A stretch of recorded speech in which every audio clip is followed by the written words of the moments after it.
Samantala, arestado ng PNP Criminal Investigation and Detection Group ang dalawa pang suspect sa pagdukot at pagpatay sa Filipino-Chinese steel magnate na si Anson Ke at kanyang driver na si Armani Pabilio. Nadakip si Wenli Gong at isa pang suspect na kinilalang si Wu Jiaping sa isang high-end Boracay resort sa Malay, Aklan.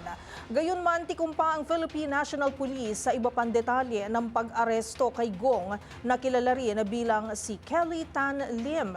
Batay sa report, si Gong ang main ransom negotiator sa nangyaring kidnapping kay Ke at siya rin ang may kontrol sa mga e-wallet na ginamit upang maipadala ng pamilya ni Ke ang 200 million pesos na pera.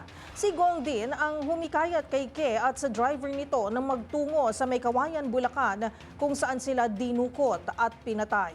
Una rito, 3 suspect ang inaresto ng PNP noong isang buwan na nasa kustodiya na ng anti-kidnapping group.